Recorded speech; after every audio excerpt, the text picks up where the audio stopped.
So what was actually supposed to be an interview turned out to be a 2-hour interrogation.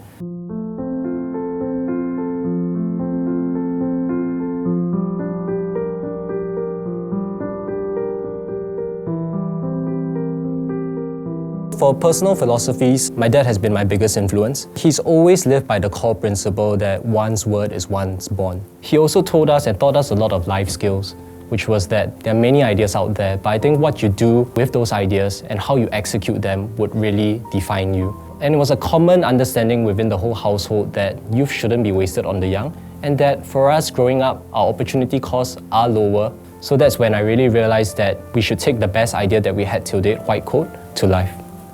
In December 2017, I left my job as a corporate mergers and acquisitions lawyer in Allen and Gladhill to pursue WhiteCoat. I was actually 2-3 years away from a legal career track that would more or less guarantee a sure and steady road ahead for the next couple of decades. Everyone was just very curious as to why you would leave this all behind. And for me, I can tell you, even when I was typing out that letter and actually handing it over to my partner, my hands were shaking and I was thinking whether I actually made the right decision. And even when I left, I told myself, can I still take that letter back? Can I still go back if this doesn't work? But the more I thought about it, I needed to make that clean break because one thing that was definitely missing was the founder's commitment. If we wanted to attract top talent to develop the product that we have today, we needed to have our own skin in the game. In February 2018, I remember we were interviewing and had scheduled interviews with a host of doctors, but there was one that always stuck out for me. It was one of the very first few doctor interviews I had. On the day before his interview, he actually sent across a 7-page document full of questions. Are you guys legit? Would you guys be getting regulatory approval? How will we be practicing medicine if we can't touch and feel the patient? I remember Natalie and I panicking when we looked at the list of questions, but we were so impressed at the effort put into these questions that we actually both looked at each other and said, we will and we must get him on board our team. So we spent that whole night. I remember we got the questions at around 10 p.m. We worked through them through the night. We finished all the questions at around 2 a.m.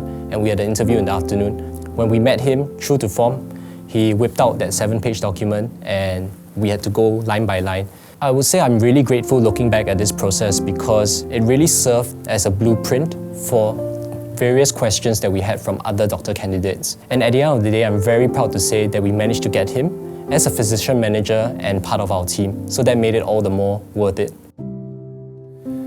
We launched in June of 2018 after obtaining Ministry of Health approval in April and our clinic license in May. I still remembered on day 2, all of us were in the office waiting for our first real patient, and we were all thinking, geez guys, money is really hard to earn. Where are we going to get the volume and traffic to make this sustainable? And then, out of the blue, it was in the afternoon. We heard through the doctor's platform a call coming in. Back then, it was just a 6-man team. Everyone was triple-hatting, myself included. And I was also doubling up as the delivery guy back then.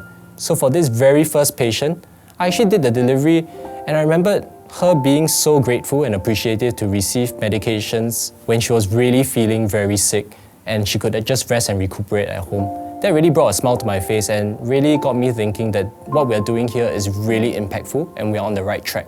Till today, I still on occasion do deliveries myself because I find that it's very important to not lose touch of the customer on the ground and obtain valuable feedback. One thing that I find is very important is that you must always maintain a two-way communication streak with your customer, and that really helps you refine your product that they will love to use time and again.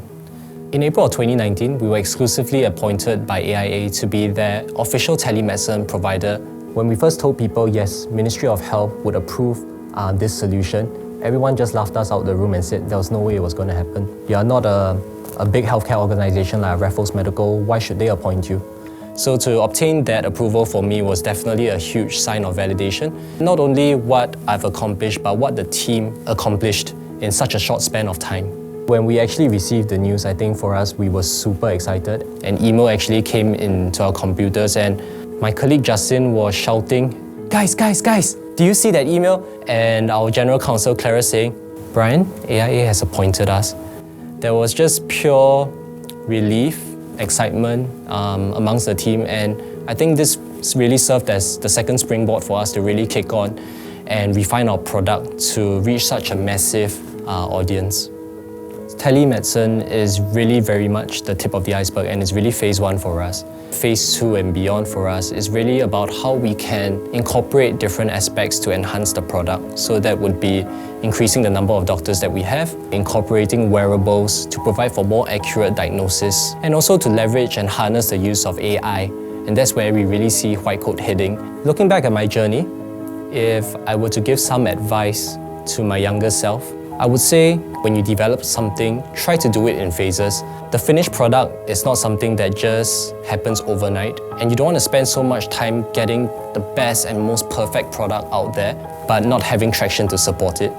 Because with a startup such as ours, and in startups in general, this is really not a sprint, it's really a marathon. So take things in stages and constantly work at it. I'm Bryan Koh, and this is my Retrospect.